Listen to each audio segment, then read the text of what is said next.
Hare Rama, Rama Rama, Hare Hare. Hare Rama, Rama Rama, Hare Hare. Hare Krishna, Krishna Krishna, Hare Hare. Hare Krishna, Krishna Krishna, Hare Hare. Hare Rama, Rama Rama, Hare Hare.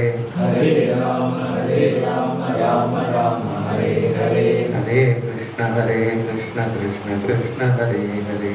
Hare Krishna, Krishna Krishna, Hare Hare.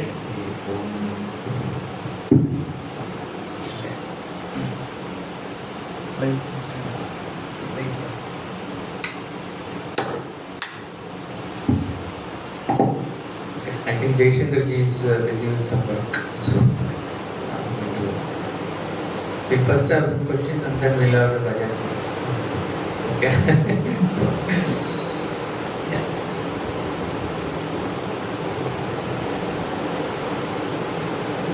Another question. Huh? Another question. Yeah.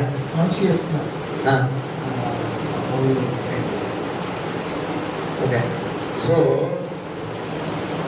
I am conscious of something is a very simple statement, right? That means,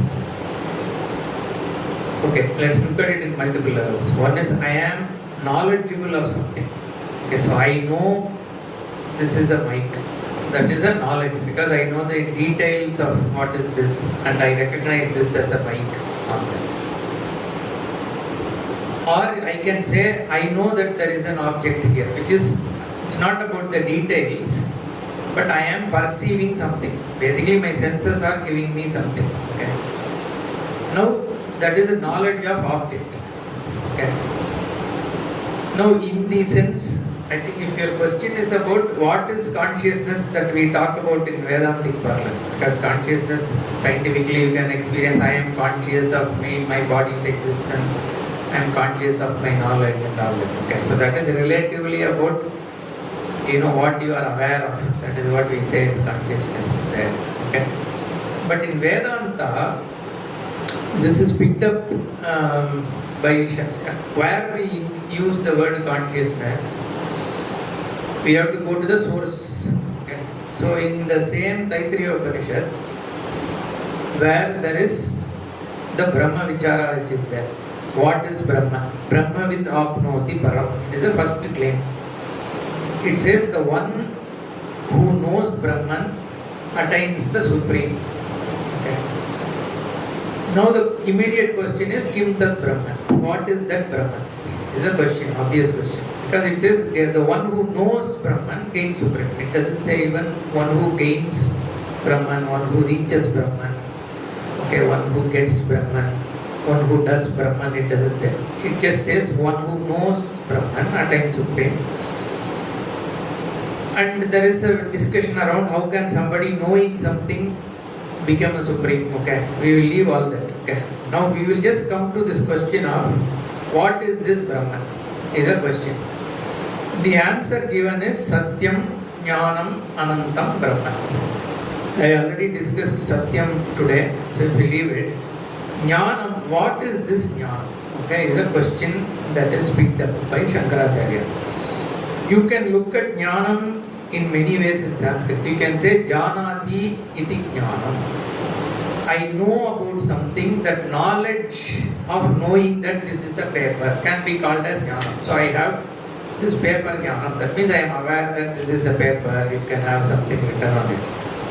But he says that is about a vritti. By knowing this kind of a knowledge, I cannot say I will attain, moksha or again ultimate. Then there is a jnayate iti jnanam, all this it's described, okay? Then he discusses all that. And finally he says, jnaptihi eva jnanam. Okay. What is this jnaptihi? It is, it technically means the content of knowledge. Okay. That is what it is. So I am a knower. Okay. I am a knower. This paper is known. Okay. And there is a means to know through my eyes and all that, and there is also a knowledge taking place, because earlier I didn't perceive the paper, now I am perceiving the paper, so a knowledge of paper has taken place. So these are all triputis. But if let us say from the knower, just imagine, from the knower, the known is taken out, let's say. Then what is this knower? You can't say it's still a knower because only with reference to something known, I am a knower. Okay? So if he is not a knower, then what is he? Leaving aside all the knowledge, what is this? This is not a knower because there is no known. So right now we always look upon us as knower of something. Either I am looking at you, I am thinking something, so I am a knower with reference to objects. Take away all the objects being known in your mind, I am saying. What is left can be only the content of the knower. Okay, not the knowership if you remove. The essence of the knower. That is what we call as consciousness. Okay. There is no knowingness is not there, but by which you attain a knowership status. What is the content? That is what we call as consciousness. It is not that you are conscious of a paper, but because of which you can become conscious of a paper when you have to. Right? And that content is what is called as nyapti. In English we have to translate it to something, we say it is consciousness. But because that, if you understand what is consciousness, that is Brahmajnanam technically, okay? But this is how it is to be understood, okay? It is the content of the very knower. If you, in your mind, if you remove the knowership away from it for a moment, what you recognize as what remains, it is not void, correct? There is something, only the knowership is gone, right? So you are not an empty.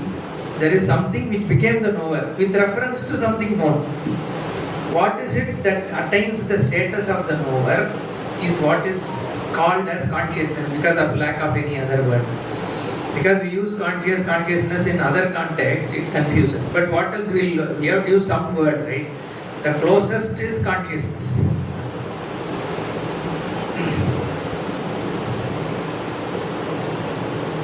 Rope snake example. Rope snake example. Rope is there, and that superimposition is happening, and shape all those things. But the very fact that it appears as a snake, it is because of the rope is also a curve, and snake is also having the same qualities. Both are having the same.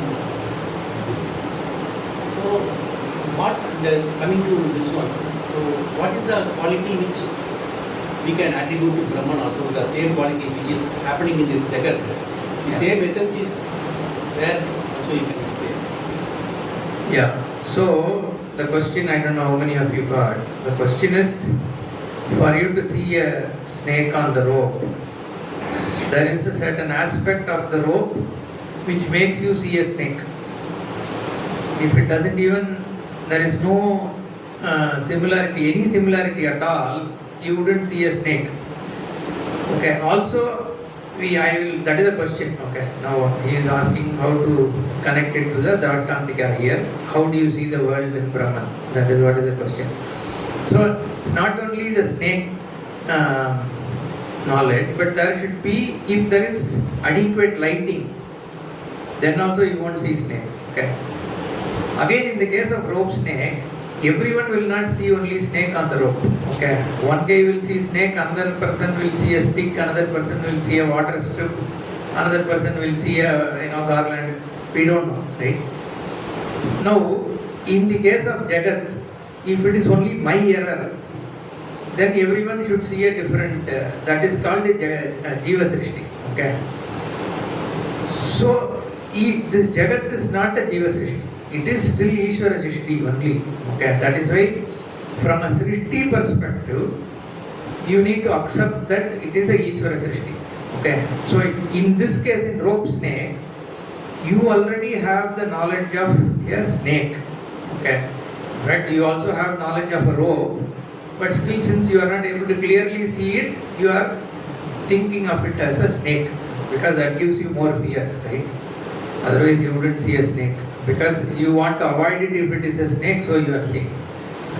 Now, in the case of Jagat, that is why we cannot say it is our error. So, Ishvara only has done the Srishti. Now, how did Ishvara do the Srishti? We have to say Srishti is an eternal cycle. So, how the previous Srishti was, he again creates. Okay, it's just a cycle, like I said, right? So avyakta, vyakta, unmanifest to manifest.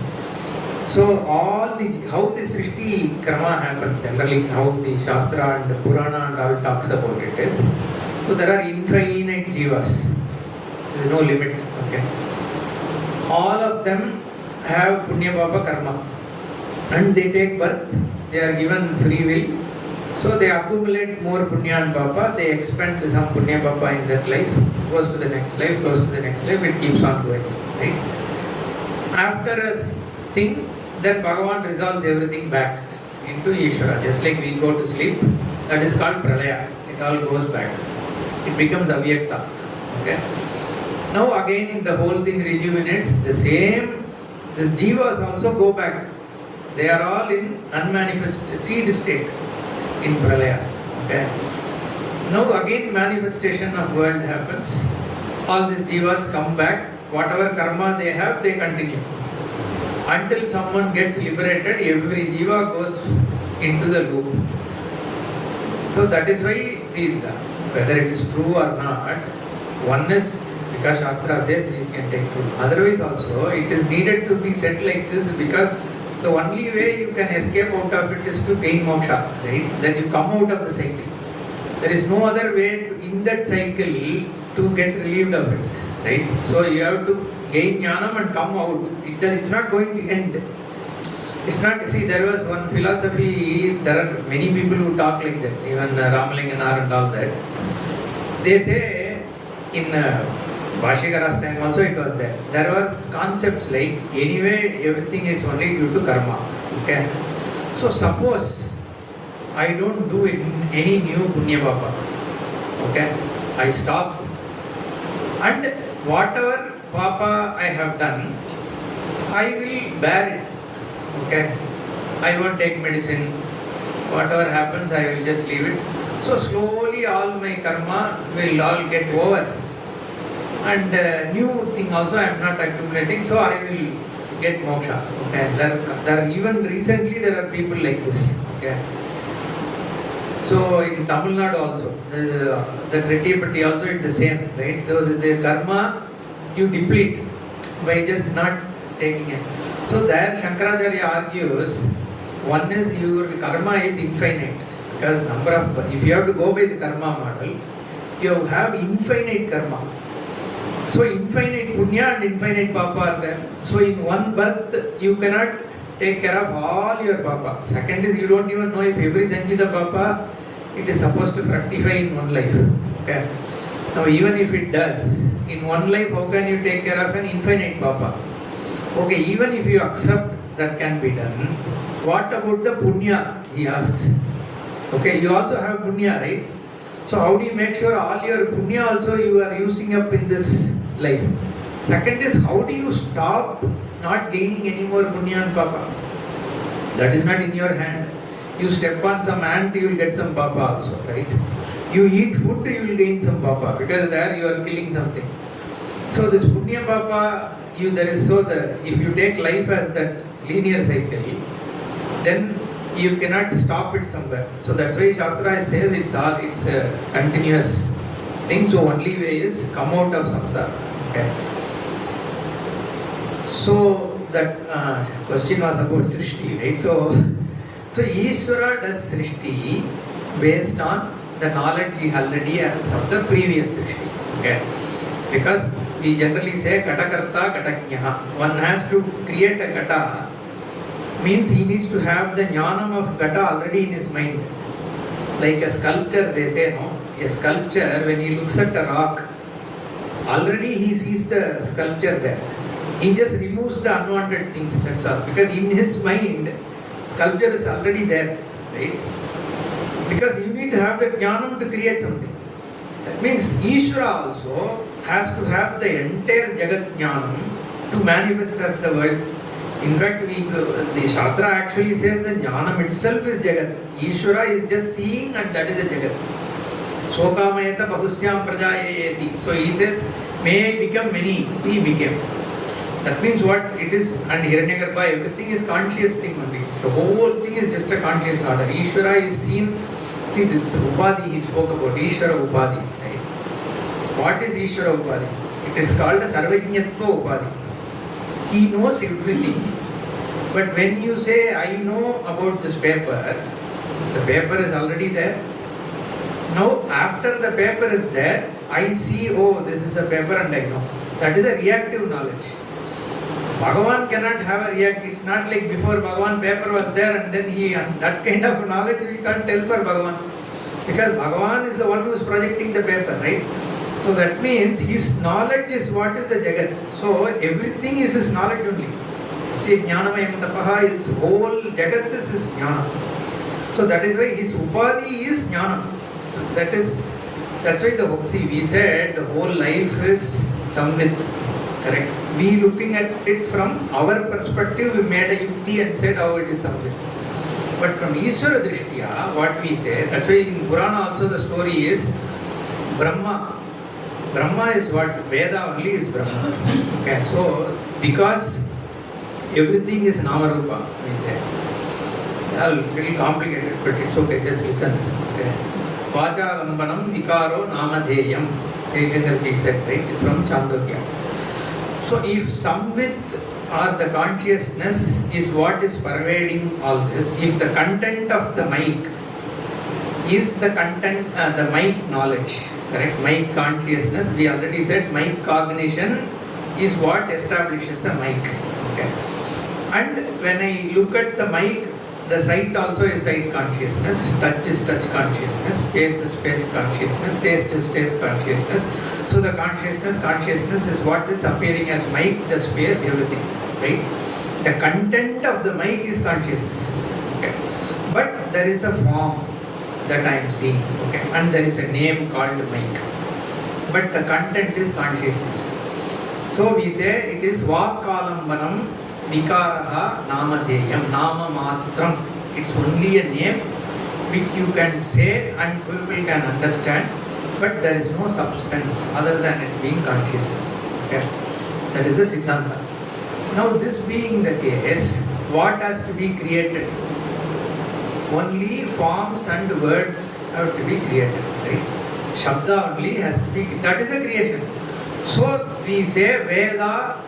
So Brahma ji created Om Atha, Omkarascha Atha Shabdascha Dvaveto Brahmanah Pura Kantam Vidva Viniryato Tasman Mangalika Ubho. Brahma ji started saying Om Atha and started creation with Veda. Veda only. That's why Ishvara, we say, I think now or sometime I said this sloka, is Yasya Nishwasitam Veda. So for whom the breath itself is Veda.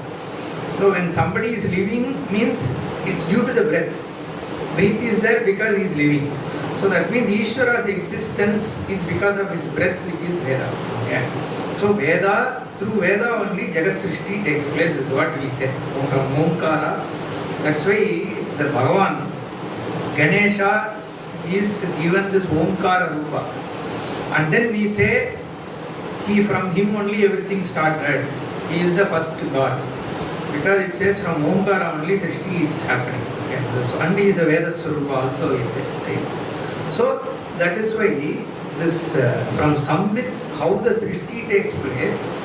So there is Veda, Brahma is there, and then in Purana it says he created Manasaputra. Manasaputra means a mental child.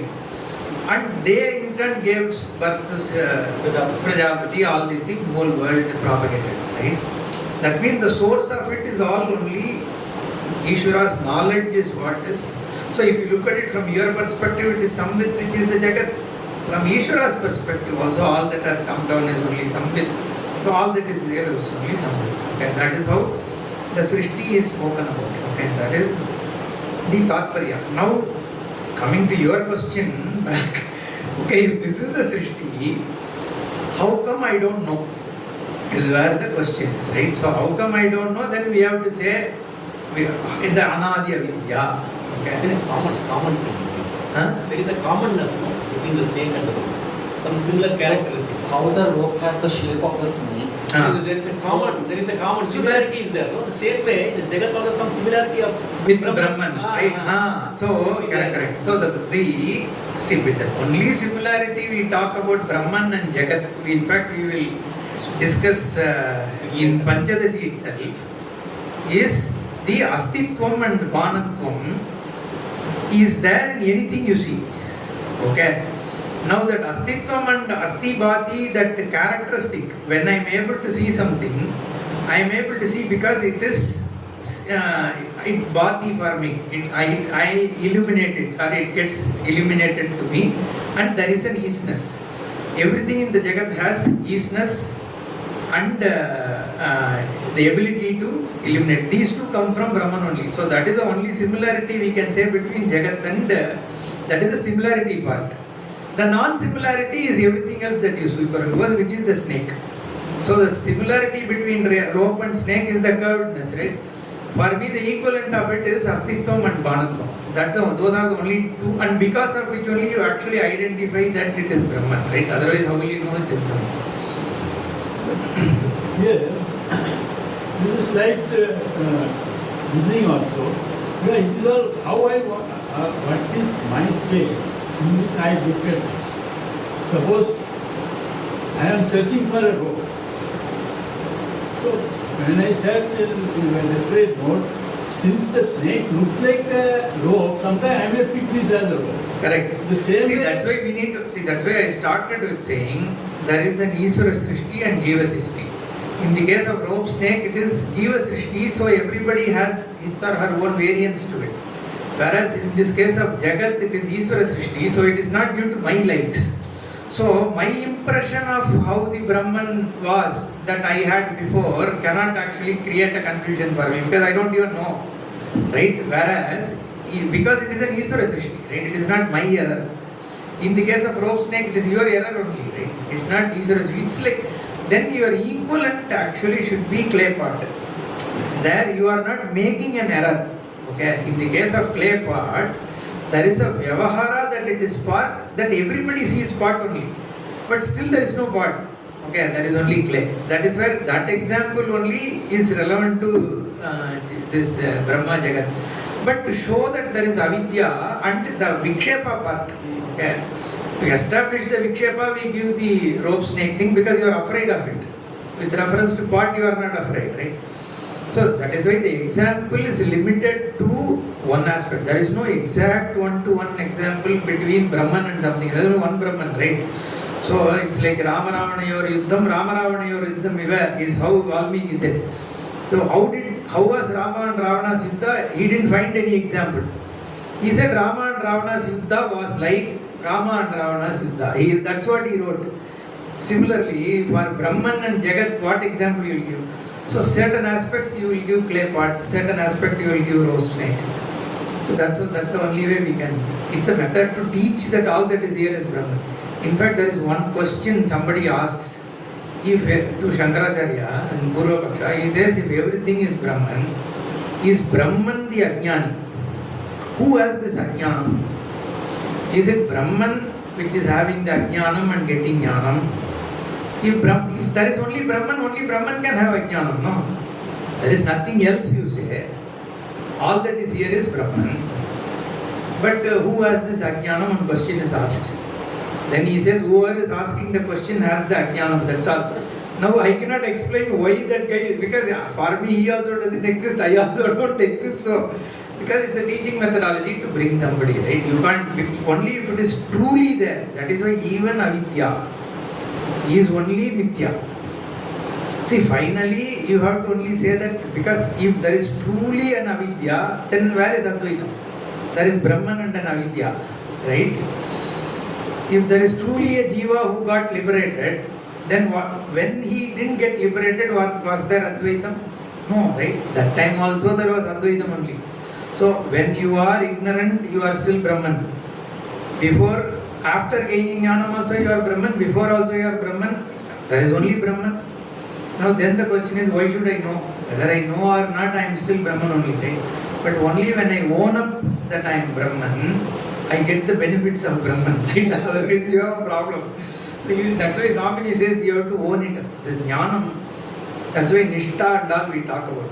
See, if you have the jnanam also, and every now and then you get away from it, that means you don't have Nishtha. That means that knowledge is not available to you.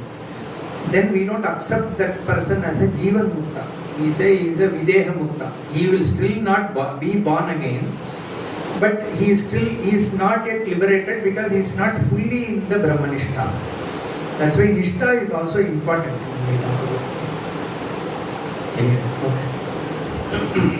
Can we go back in time? Time is linear or circular? Time doesn't exist, we said, right?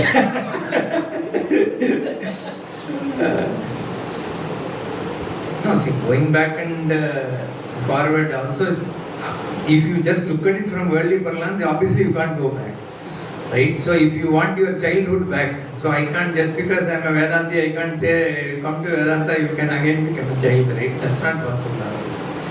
But you can understand. When the other question to look at is, when people say Trikala Jnani, they will say this Acharya was a Trikala Jnani. Then we have our own interpretation. Trikala Jnani means he will exactly know what will happen to you after 15 years, or he exactly knows what you did after 12 years. So maybe even if he knows about you, suppose I say in Mexico, 345 years back in this particular street somebody lived. Okay, what did he do on 12th of May? If I ask, will he tell that answer? So Trikala Jnani doesn't mean that there is always a limitation in what you can know, right? Trikala Jnani means what is Trikala? That Jnanam he has. Okay, the content of Trikala Jnanam is there with him. Okay, that is Trikala Jnani. Okay, so we need to understand all these things. Like Bhagavan is all pervasive means nothing is away from Bhagavan. So you, like we are Samvit said, from Samvit there is nothing away. That means Samvit pervades everything. That's all. If time depends on Samvit, that means Samvit is timeless. So this is that is a jnana. Okay. So now, but people who is not introduced to it, because we use these terms, they make out their own meaning of these things, which is okay. I mean, see, that is, it's good and bad. Okay, because of this certain mysticism comes. Okay, we think everything some magical. You go to some Mahatma and then you think he already knows what you are thinking, and all this fear comes. One way it is good, some Shraddha will come, so it is okay. But mysticism makes it also complicated because people start imagining lots of things about jnana.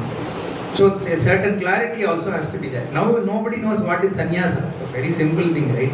See, earlier many people used to take sannyasa. Even my own childhood, I know people, at least some apat sannyasa they will take. Okay. It was a practice that at some point, the whole life we say that is only to get liberated. So even if I can't take sannyasa as a brahmachari, in those days it was believed at least some 40 years, 50 years after you have taken care of your all your responsibilities, spend the rest for yourself, right? So that you can gain, because life is not only to procreate and earn money, right? And eat and die. So there should be some purpose. And that's how sannyasa was looked at as a dedicated part of your life where you can spend on yourself for jnana. Sannyasa is only for jnana. Now so much mysticism was built around sannyasa. Then people also, they look upon sannyasis as some special group of people, right? So nobody comes. So it becomes, now then what happens? Whoever wants some easy money, livelihood becomes sannyasi and it gets misrepresented. Okay, so it becomes a problem. So a lot of this mysticism, knowledge, confusion, we need to, that's where I think society also should be people who are, see, equally everybody is responsible. Yeah. Now you can always say you guys only studied it. It is your responsibility to go and tell it to people, right? Very valid. Okay. But society also has a responsibility that they also need to find out what is going on, right? It's not always. Anyway, so we'll stop. Any other question? Just adding to what you said, is it important to take sannyasa to transcend time and space and like get into the whole thing? Or can people in the grahas can also become enlightened? Yeah. So there is no need for sannyasa. Okay, that's the outline answer. And that Bhagavan himself says, okay, for entire Bhagavad Gita, the word sannyasa is used in two contexts. One is called krama sannyasa, right, where you wear a robe and all that. Another Bhagavan talks about this sarvakarma sannyasa. Sarvakarma sannyasa, what is sannyasa? Sannyasa is giving up kartrutva is called sannyasa. That I am the doer. Giving up the doership is called sarvakarma sannyasa, because you can give up karma fully only by giving up the doership, kartrutva. Okay. Nahi kaschit kshanamapi jatu tishtati akarma kriti. He says clearly, not even for a moment a person can be idle. Okay, even if you are not physically doing something, mentally you are always doing something. You cannot stop your mind. Even when you are sleeping, you are not doing anything. So, therefore, as long as you are a doer, okay, you haven't given up doership, he actually goes ahead and says that if you stop doing what you are supposed to do and just keep thinking about things in your mind, he scolds those kind of people as mithyacharaha. They are people who are doing false things. Basically, they are doing things, not doing things they are supposed to do, but doing things which they are not supposed to do. Okay. So therefore, he says you should not give up karma. You have to do your duties. The only way you can become a sannyasi is you give up your doership. How do you give up your doership? By jnanam only. Otherwise, a doer cannot give away doership, right? By whoever is giving away is the doer. Okay. Yena tyajati tat tyaja is what is said. Therefore, even Sharanagati, Puji Swamiji says it's not possible, because whoever is doing the Sharana is the one to be given up, right? So that means he is still clinging on to himself. So to answer your question, so the sannyasa that Bhagavan talks about is kartrutva tyaga only. However, two kinds of lifestyle sannyasas are spoken about. One is called Vidvat sannyasa, another is Vividisha sannyasa. Okay. Vidvat sannyasa is somebody has become a jnani. Once the person has become a jnani, that person is not driven by a need to do karma, because he or she is already fulfilled. Already fulfilled means why? What am I saying? That I don't have artha kama, dharma, artha kama, moksha. None of the pursuits I need. I don't need something to be happy. I don't need something to feel protected. All I just need is food so that the body can continue, right? So a jnani is not dependent on the environment to be happy. So I don't have to change people around me. I don't have to have wealth. So there is no need. So there is no motivation for the person. There is no drive to do duty. Okay. Now that person can choose to do. That is what is called loka sangraham aptam. So to just be set an example for others, or looking at the situation, okay, there is a family situation, whatever, why I don't need to take sannyasa, so I can just continue. It doesn't hurt. For a jnani, doing duty also doesn't have a problem. It's not like he's tired, oh, why should I do, right? He can happily do also. Or if there is no need to do, he can walk away also. So that person can take sannyasa if he doesn't have a need to do work. He is already free. He doesn't need to do any karma. So he can just go and rest. Whatever food he gets, he will eat. That's called the Ajagara Vritti. Or there is a Madhukari Vritti. He can just go to one house, ask 3 times. If he gets food, he will eat. Otherwise, he will just come and stay. So that is allowed. That is called Vidvat Sannyasa. Because the reason, before I come to Vividisha Sannyasa, why should even a sannyasa as a lifestyle to be given? You need to understand. In those days, it is supposed to be applicable for today also, but in those days, this society was a Vaidika society. Okay, everybody was into a Vedic structure. You are a Brahmana, Kshatriya, Vaishya, Sudra, whatever. And there are stipulated duties that Veda says you have to do. Akarane pratyavayaha, it says, if you don't do, you will go to Naraka. Now this person is already meant free. He is not like, one is he may be either free or he is ready for jnana. There are two possibilities. Suppose he is free.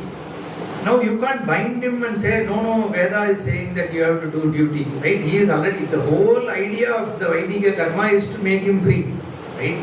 The entire Vedic lifestyle is given so that you can grow and get liberated. But after a person gets liberated, you can't bind him and say you still have to do karma, right? So Veda gives a provision that if you are a jnani, you can take sannyasa and stop doing your Vaidika karma. That is one.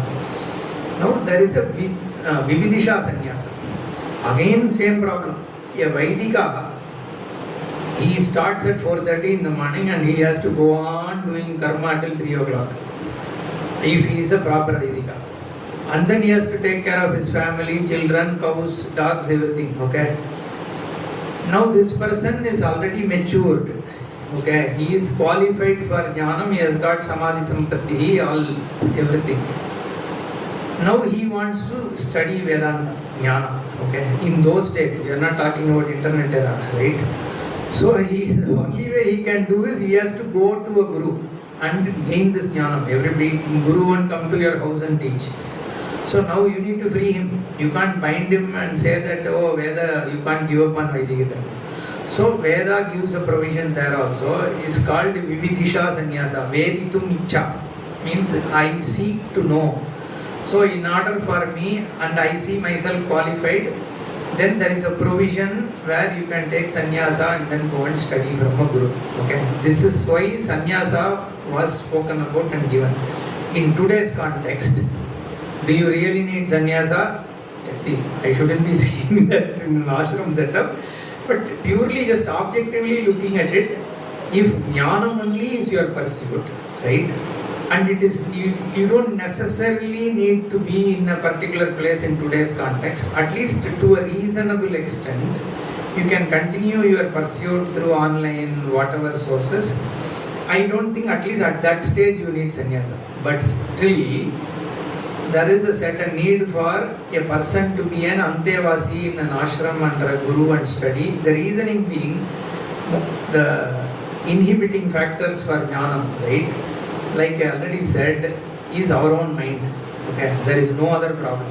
The only problem we have is our mind. Okay, and that is purely psychological interruptions that we have. That I sit in a class. There is a proper jnana bodha taking place, still I am not getting it. That is a problem, right? That needs various types of solutions. Right? You can do karma yoga, but many times you won't even know what is your problem. It's like I am a patient. I cannot be my own doctor, right? Because I won't be able to see what is my issue. So that is where generally a guru when is around, okay, so the guru knows at what stage, what do you need. He can give you japa, he can give you psychological thing, and by knowing you, when he teaches also, he can teach you something which will help you, which you are otherwise not aware of. So that is where being an antevasi helps. Okay. So to that extent, I still feel a sannyasa, going to a guru and then dedicating time as an antevasi is still necessary to some extent. But from those days to now, I think 70% of what they used to get only in an ashram, I think you can get it from home also, is my view. Okay. Purely my opinion. So even they may have a different view, somebody else may, but it's my individual perspective is, because today there are so many other issues also, right? It's not like those days. Okay. To even know who is a proper guru also these days is difficult. Only when you know something you can find out the right guru. Otherwise you can't judge a guru, right? How do you know who is the proper person who knows, right? So again you can get into things, there are so many difficulties in these days. So we don't have to look at it negatively, it's all finally Ishvara grace only. Okay. That you get this interest is Ishvara grace. You land up with the right guru is also Ishvara grace. After landing up, you stay there also is Ishvara grace. After that, you gain that jnanam is anyway completely Ishvara's grace only. Everywhere it is Ishvara. And still Vedantis don't even talk about Ishvara, right? So So not our Vedantis, Swamiji Vedantis are all problem, no problem. But most of this modern Vedanta, it is as though self-realization, you don't need bhakti and all that. And so it is, they have some problem with the father, their own father. That's this God haters Swamiji used to say is because they have some childhood problem with their fathers. It's called the psychological transference. When you have an anger towards father, it transfers to God, is what he used to say. That's why, see, which is very natural. That's why in our culture, you can choose your God to be your father or mother or brother or even a child. Okay, depending on your psychological thing, you can choose. You can relate better to Krishna, somebody can relate better to Shiva, somebody can. So that is the big thing about at least Advaita Sampradaya. Even with Visishta Advaita, that is not possible. But they also, in some form, they have a grown-up Vishnu, a child Krishna, and Mahalakshmi and all that. Yeah, but still they'll say, you like Dvaitis and all, they'll say only Krishna, right? But it's not possible for everybody to accept one particular thing. So that is where you will find a lot of people trip away. But in our case, we don't have that problem. Even Muniswaran you take, no problem. In fact, Swamiji used to say, even Jesus, everything people will have in Tamil Nadu and all, they will have one room full of pictures will be there, Jesus also will be there, Kabir will be there, Guru Nanak. They don't care, right? Form doesn't matter for us. Because we say everything is Bhagavan. So, however you want to relate, you relate. Right? But choosing a proper altar of worship is good because it becomes meaningful to you all the way. Suppose, let's say I choose Sai Baba, I have nothing against Sai Baba. Let's say for me everything is Sai Baba, let's me say. It can only take me so far. But let's say my altar of worship is Shiva or Vishnu or Ganesha. Even after gaining jnanam, you can make sense of what this form meant. The same Shiva who initially started as somebody who is sitting in Kailasa, who has Rishabham, who has Trishul in his hand, who has Ganga in his head. The same thing becomes meaningful once you understand what is Brahman. The same Brahman you can see in Shiva, right? But that advantage you won't have if you have an altar which is different. So there is some advantage. But just for relating bhakti, prayer, any form is okay for us. But Nirguna is never an altar of worship. Nirguna is for you to recognize. Okay. See, Islam they say Nirguna, but it is actually not Nirguna because for them is still a formless God sitting in heaven somewhere. So, a formless has a location for them and even a direction. Okay. So, which means their concept of Nirguna versus what we are talking about is entirely different. Our Nirguna is Adhara for Sarvaguna. Okay. So, that they don't understand. Some people say ours is similar to this. Even he used to once tell me that Islam is very Advaita only, Nirguna. So,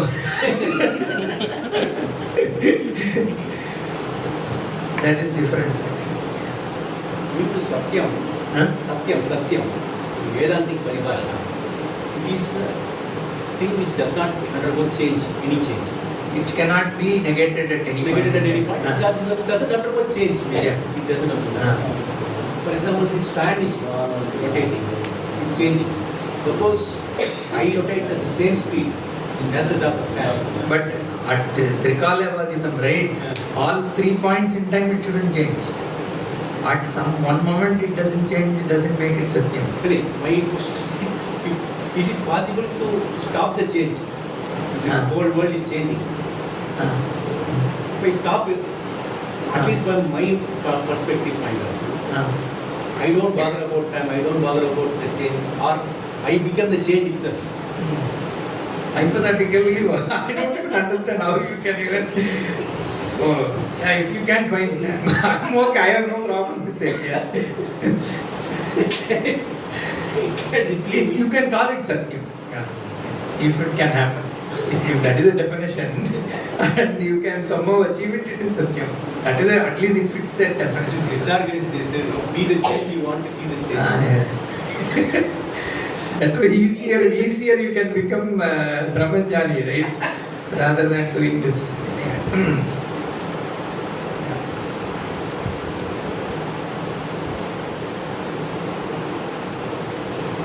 Question? In Mandukya Upanishad, Huh? in Mandukya Upanishad, the 7th verse exactly answers these two people question, the first question. What is the question? Same if I can confuse a rope with snake, is there any similarity, like he asked, like, is there any similarity or similar characteristics that I can compare to Brahman with any other thing? Yeah. So, but in Mandukya Upanishad, the 7th shloka completely says about, talks about. What is that? I'll just read out the shloka.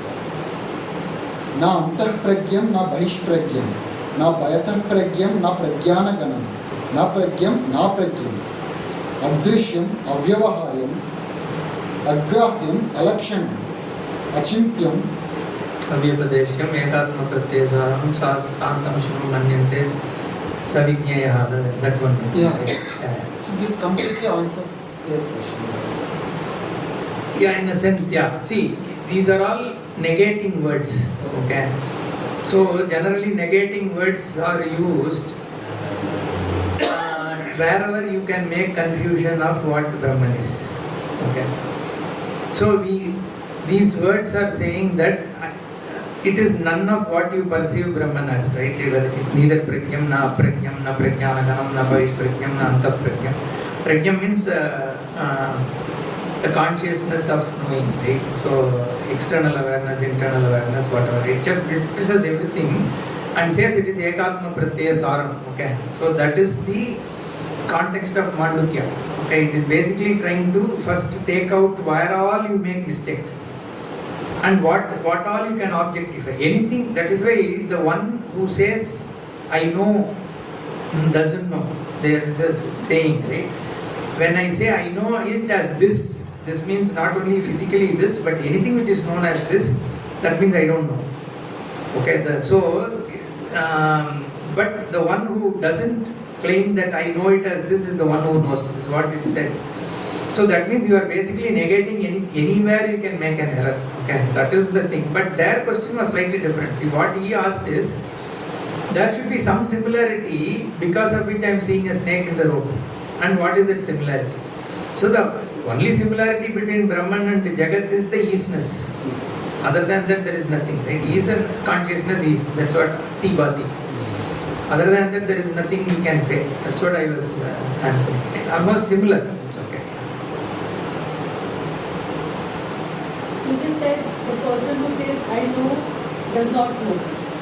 So then there is this concept of being a jnani. That is what. That is why you can't take it in an absolute sense that who says I knows doesn't know. That is not possible, right? Who says doesn't know knows. So it is I know as this is the one who doesn't know. Okay, that is how. So we need to actually look at the Bhashyam or whatever in that context. But that is how. Otherwise, it doesn't make sense, right? When I say I don't know, right? How can I? Who says I don't know, no, right? So it is who knows as this doesn't know. Okay. So, in fact, nasat na asad iti uchyate. Nasattan nasad uchyate, Bhagavan says.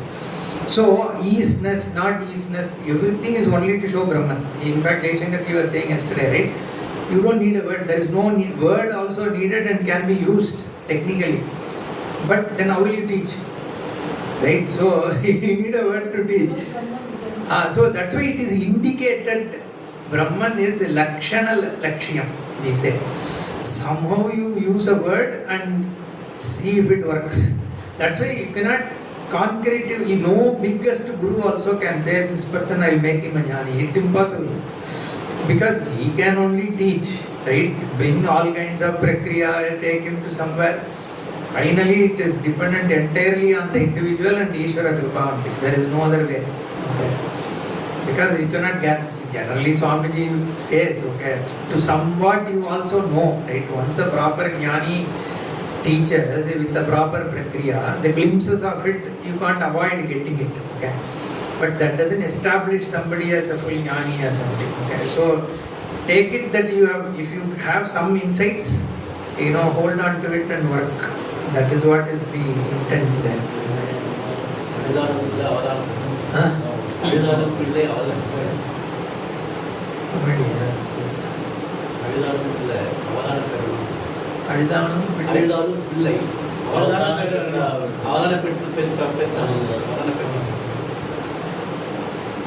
own karma, Yeah, only 5 minutes. கேள்விகள் யார் Karma model, Punya Papa, right? Is there a categorization in any of these issues? These are Punya, because that's also kind of depends, right? For a simple example, if I'm a vegetarian, eating non-veg because you're clean means it's a papa. Right? For somebody else who eats Who does not get vegetables? Yeah. So, okay, I will give Shastric definitions of this. Right? So, Shastra, we look at it as dharma as two things. Right? One is Samanya Dharma, other is Vishesha Dharma. Samanya Dharma, you don't have to teach people because it is based on a principle that Vedavyasa himself says is do unto others what you expect others to do to you. Okay? Don't do unto others what you expect others not to do to you. This is very simple, right? So from this, it's not because Vyasa says you will do it, but your mind itself knows, okay, that I shouldn't do this to others because I know that this hurts, right? So if you go by that, now from purely Samanya Dharma, you know that animal runs away from you when you try to kill it, okay? So, and you know that is because it senses a pain, right? It doesn't want it. So you also don't want pain from animal, so you know that you shouldn't give pain to animal. That's a Samanya Dharma perception. Now, nothing about vegetarianism, not vegetarianism, but it's a dharma thing, right? From a life perspective, right? So like that only we look upon Samanya Dharma, and everybody's mind is already given that, okay? As a human being, because you are a thinking individual, the dharma has to be given, the right and wrong has to be, so Swamiji used to say dharma and karma are two sides of the same coin.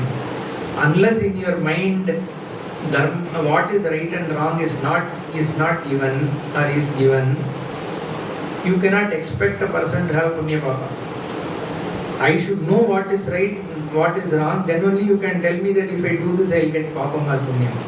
If I have to read a book to understand that, then you cannot expect me to have punya papa from it, correct? So, the right and wrong, dharma dharma viveka is given inherently to human being, which is, that's why we say it is a samanya dharma. Now coming to punya papa from vishesha dharma, right? This vishesha dharma is entirely given by Shastra, okay? What is vishesha dharma? This is varna ashrama dharmas given. If you are a brahmachari, you need to do this. If you are a grihastha, you need to do this.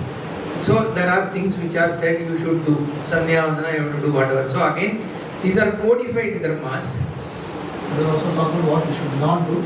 Yeah. Veda tells, right? Nishiddha karma also it is said. Okay, saying that these things, if there is a kamya karma, nishiddha karma, whatever, nitya karma, naimittika karma, different types of karma it talks about. Nitya karma means what you must do every day depending on which varna you are in, which ashrama you are in. If you are a kshatriya, you need to do certain things, right? And if you are a kshatriya brahmachari, you have to do a certain thing. If you are a kshatriya grihastha, you should do a certain thing. Like that it is codified. In fact, the entire Mahabharata is about what to do and what not to do only. It is a dharma grantha. In fact, even within a particular person's varna and ashrama, depending on one guy, something will become a dharma, for another guy it is not a dharma. That also is clear. There are so many situations Vyasa creates, and whenever he has to give a judgment, he will also come in as a character into Mahabharata, and then he will say this is correct and go away. Okay, he writes that he comes and then he says, in fact, most of the initial characters, right, they are mostly children of Vyasa only. Yeah. That is because it is his own characters, okay. So in my view, entire Mahabharata is Vyasa's Kalpana only. Okay, some people may or may not agree, but he has written it because that is why his initial characters means he is creating them, right? He is introducing them, and both Mahabharata and Ramayana, unless we all believe 7,000 years back anything would have happened, 25 years back anything would have happened. If you believe, that's okay. But generally from this context, Hanuman went into mouth, came through years, mountain kept on growing inside.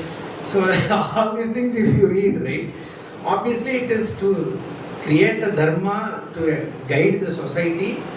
Our great people have given this. Okay, now even if it happened, good, even if it hasn't happened, we don't have a problem. See, whether really Krishna came, stood 18 chapters in between, it really doesn't matter actually. Okay, even that's why Shankara says Vyasacharya compiled what is in Veda through these 18 chapters, okay, for the benefit of humanity. So in fact he says Bhagavan told this to Arjuna and Vyasa compiled it as 18 chapters. This is how he writes. So which means Bhagavan could have just said it in 5 minutes, but this 18 chapters he says is written by Vyasa, right? In a sense he accepts Bhagavan being born, but these Bhagavan obviously wouldn't have saying Dharma, Kshetra, that's not he is going to say, right? Not like verses. So he would have just given some advice, right? So where I am going to is Vedavyasa wrote Mahabharatam for many reasons. One of that is to tell what is Dharma. Okay, what is Dharma and what is Adharma. So he has codified certain dharmas. He has said this is the Samanya Dharma he has defined. And in what context, in what situations, what a person should do, that he creates a scenario and then gives a solution for it. Okay, that's why this Mahabharata and Ramayana were the only ones which were prevalently read all over India in those days. So the best way of managing the society is policing is one way, but policing doesn't work very well. Okay. So create police in everyone's mind, okay, through dharma. Every individual is guided through that, and you create. See, they have created an imaginary. Well, I wouldn't say imaginary. They created what will you say? Mythological world in everybody's mind. Chitragupta is there, then Yamadharma is there.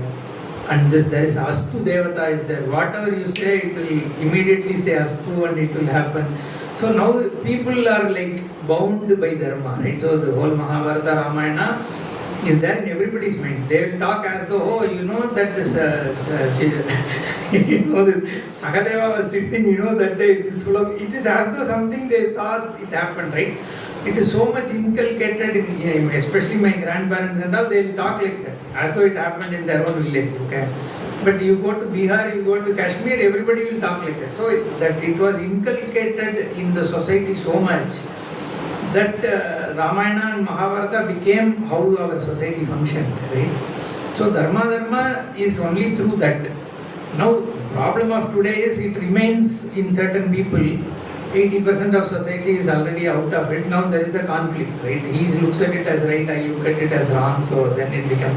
And then you have other Abrahamic religions and other things, so there are quite a few things which have come in. So it's part of our social situation. Now the question is, what should I do? It's a big problem, no? So the biggest conflict that is happening, especially in South India and all, right? So a lot of society has moved on.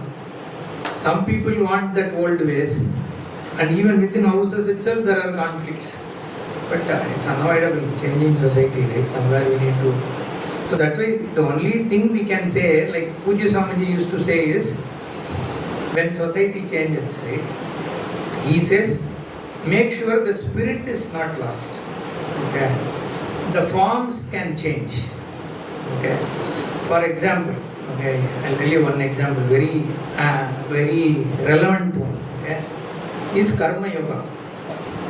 Definition of Karma Yoga, if you go by Bhagavad Gita and what Adi Shankara and all says, is entirely in a Vaidika context. He will say, leave up Kamya Karma, give up Nishiddha Karma, do only Nitya Naimittika karma and do Ishwararpana buddhi, then you will gain moksha or Antakarana Shuddhi and moksha, right?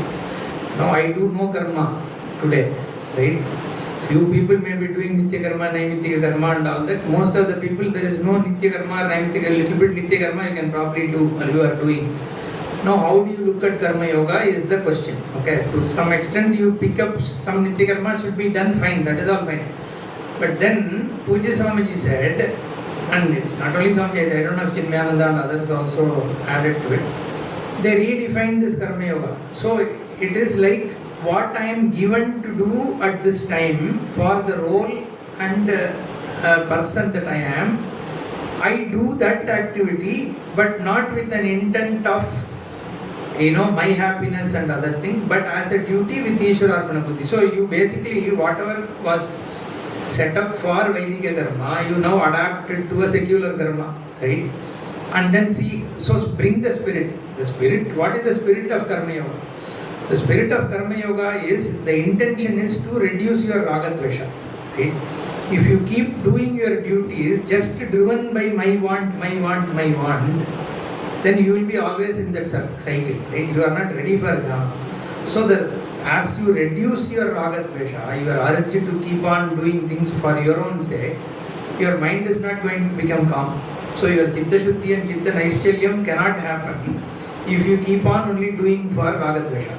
Okay, that is why in those days, instead of doing it for raga dvesha, do the same Vaidika karma with the sense that I am doing it for Ishvara, gaining Ishvara. Okay, I am supposed to do this yajna, I am doing it not for gaining some swarga. I am doing it so that I can gain Ishvara for chitta shuddhi. Then what happens? Your raga dvesha goes down. With this as the spirit, now I cannot ask everybody to now go and do Somayaga, right? It won't work. Now keep the spirit and change the form, because form has already changed. Adopt the spirit for that form. That's the only way we can move forward, because you have to keep the spirit. Because what Bhagavan intended, you need to keep, so that anybody can gain moksha because of that. So even though that dharma, we need to make little bit changes, but then the question is, who can do the change? I cannot decide, right, that how to do what to do. There also, at least Shastra says, whoever is a great man in that at that time in the society, Veda itself says that. Okay, yuktaha, luksha, dharmakamasyu, yatate tatra varteran, tata tatra varteran. However they are doing, you do.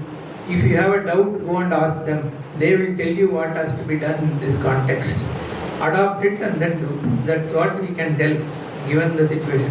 I cannot say I will go and change the world, right? That's not possible, right? Now you can't go back to some Varna Dharma and all, impossible. Right? And why also, right? People will, so you don't need, it was there, good. It had its own plus. Any system, Pujya Swamiji used to say, has its own positives and negatives. There is certain intention for which it was structured. Today it is not there. But in today's society, how do you adopt it? That is what many acharyas are now looking at. Otherwise, what happens is it will only create guilt. See, I know it is taking time because it is an interesting topic. I will take another 5 minutes.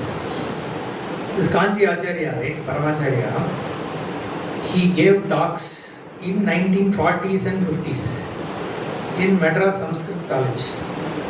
At that time, based on prevailing society situation, he insisted on certain things. Okay, there the dharma wasn't completely changed in certain societies and all that. So he insisted certain things, and that has been documented in this Devatin Kuralan books. These are good only. But now the problem is, it says you should do 8 years of Vedanta before studying Vedanta. It's all correct. It's as per what is codified. Now there are a lot of things which are said that you should do. Now I read this, let's say, and in current society I am not able to do 50% of it. Because the world has changed, I also have changed, everything has changed. What does it leave with me? Only a guilt. That he has said this, I respect him, but I am not able to do it. Already I have 50 guilts. You have 20 more to add because you read this book. Okay.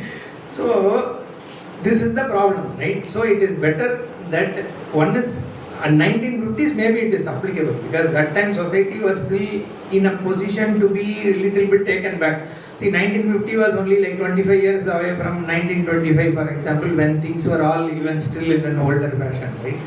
So he was probably there. He would have thought, okay, some people who were doing it 25 years back, if I insist they will now continue to do, somehow they'll go back. He might have thought. So we can't blame him, right? He was correct. But today we are 75 years later, we are reading the same book. Now we are left with only guilt. Okay. So that's the problem. That is why then another thing people ask is, if you look everything like that, then everything will be given up. So entire dharma, whatever little bit is left also will go away. That is another argument they will give. But I agree. So somewhere we have to balance it out and do it. So only way is go to people who can guide us in these things and then see what can be done. Okay. Don't anything which is so rigid, right? It's always a problem.